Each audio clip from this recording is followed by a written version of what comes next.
Hi guys, welcome back. Cumbrianhomestead. It's the 1st of September today. Just another little update for you. As you might know, I've been busy harvesting apples. This is what I picked yesterday. All these are cider apples. So we've got a mixture of browns, Dabinet. These are Kingston Black. Some of them, where they get more access to sunlight, is this colour.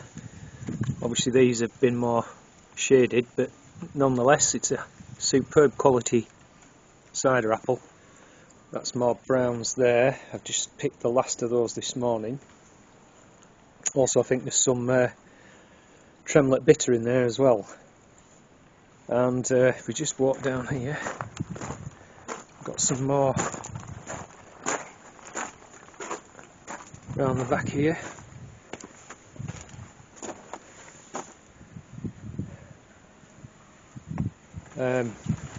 These Harry Masters Jersey, really quite a large, really good apple, full of juice. And then there's probably at least that much to come up again, so it's a massive crop this year. And I'm just going to show you what we've pressed. So we've done 2 pressings so far. That's just windfalls. All these are sound. I'll just show you what we've got now in terms of juice. Okay, so these 2 little jars here and this 5-gallon carboy here, that was the first pressing. And I took a hydrometer reading earlier this morning, and it's down to 1,000 from an original gravity of 1,052. So they're already about done. This one's still just ticking away. But it just shows you how fast, sometimes, because it's quite warm in here, how fast it can ferment out. So this is the juice from the pressing we did yesterday morning, and you can see that one's just over 4 gallons, and this one is it's over 3.5. So just shy of 8 gallons. Again, that would roughly equate to 160 pound of fruit. So we're nearly at 15 gallons of juice just off the windfalls. So I have put, I do put Camden tablets in to kill off any nasties. And then 24 hours later, so that will be this morning, I put pectolase or pectolytic enzyme in just to clear any pectin haze. And then in the next few minutes or so, I'm going to pitch the yeast and get these 2 going. And then once they've been in the primary 2 or 3 days, I wrap them off into the secondary, and then we'll start again. So just coming up at looking at this tree here at the back, I've got most of the fruit off. I have one of these long reach fruit pickers. There's still a few on, but I've got most of them. But you can see that I've left the russets on. I want to try and leave them on a bit longer, just to see if they can develop a bit more sugar content, and then sometime in September I'll harvest those. And then so the plan is to try and keep these until they get picked, and then we'll just process them all together. So just a quick look in the frame. I've noticed this morning some of the, I don't know if you can see it there, the Hill 2 lettuce are just coming through, and some Brune Diver, I think they're just coming through. I might take them indoors actually, just to prevent any slugs getting them. I think they got the last lot. And in these 2 modules here is Multi-Sawn white Lisbon spring onions, and that's really after watching Steve at Steve's Seaside allotment. He's an amazing gardener. He's so clued up, systematic. So thanks, Steve. That was a bit of a heads up there, mate. What's he so happy about?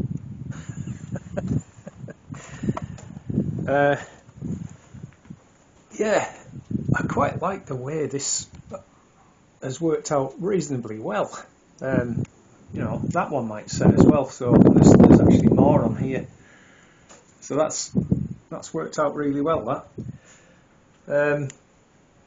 Nothing much else to report on. You can see there's still plenty of fruit on. Probably need to pick some more tomorrow.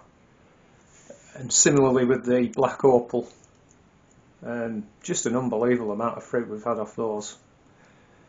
And yeah, the basil's still going strong. Like I said, if it starts running up to flower, I just cut it back, and then it throws out some new side shoots. So that's been going all summer long.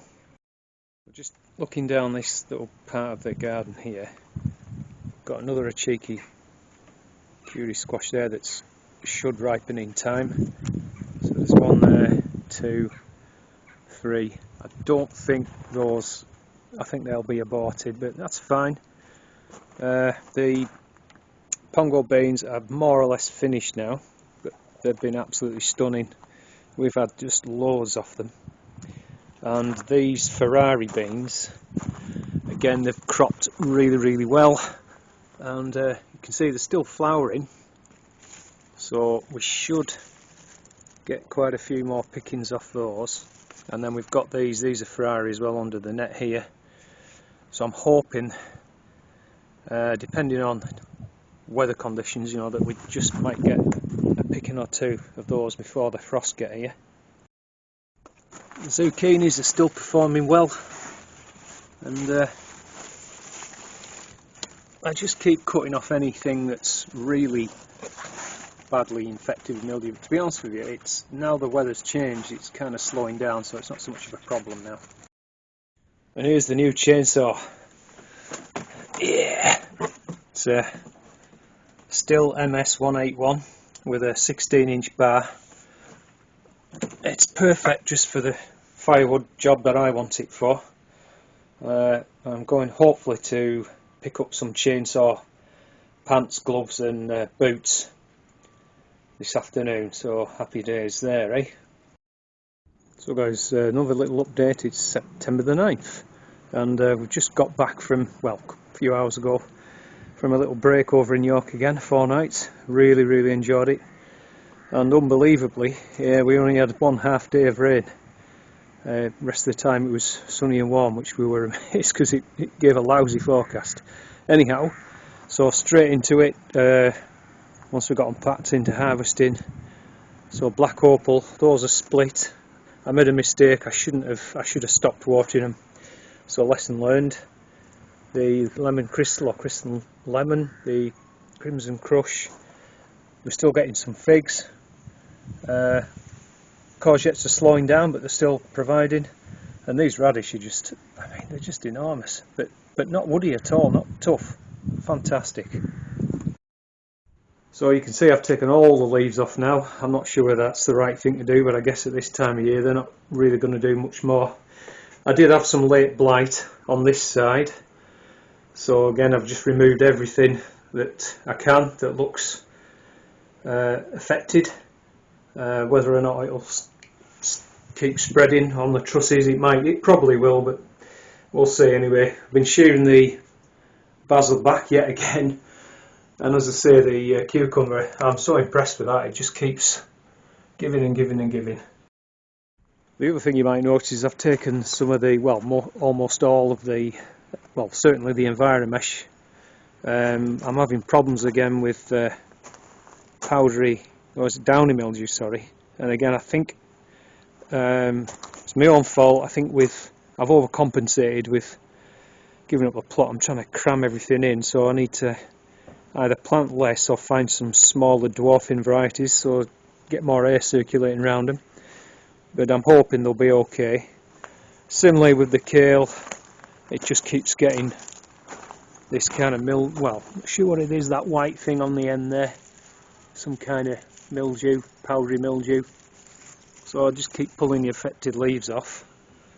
But the spinach I planted just recently, that's ready for picking, and the spinach and the 2 rows that they were the last sowings of spring onions, they've all bounced up. On the bean bed here, this was the first sowing of the Ferrari Bean, and if you can see that, there's still plenty on. And this is the second sowing. I don't know if you can, it's just coming up to flower, So I took the net off these, and I've just left the sticks hoping that it'll deter the cats from getting in there. That was the first sowing of the white Lisbon spring onion. I'm kind of doing alright. You can see the cheeky curry squash is definitely going over now, but you know, they're ripening really well. What I might probably do, I've got another one there, that'll probably ripen, but all the other little ones like that, I'll probably just cut them off. I don't think they're going to do anything at all now. And this row of pongos, you can see that's finished now, but if there's any, I'm just going to leave any pods on now for seed. And then just moving over quickly to this salad bed. Well, it's got mixed, look at how much this Mizuna, sorry, mustard. Sorry, what am I doing? That's Mizuna, that's mustard, ruby streak, that's lamb's lettuce, and again we've got these 3 rows of Nance 3 carrots. So I just need to get in and there's only a few weeds really, but this is ready to be harvested right now. It's fantastic. And then just looking, so that's where I pulled the radish from. So I'll probably harvest those tomorrow and sow another row straight away. I think there's still time. And like I said last time, we've been enjoying the golden purslane and the Amsoy mustard. I can't believe how quick that comes back. And that's the second sowing of radishes, and you can see that the Lolo Rosso are ready to be harvested, and hopefully they'll keep us going for a while yet. The other thing I want to say is just now, trying to keep these apples on. There was a few dropped, but it was mostly from the ones up above. So usually what happens is they fall and get damaged, they won't keep. So I've had to bin them. I pulled a bucket full out of these crates that had gone bad. So I think we're going to have to try and get, you can see one's going there. We're going to have to try and get them pressed sooner rather than later. But so much to do at home, we'll just have to see how we get on. Right, catch you in a bit.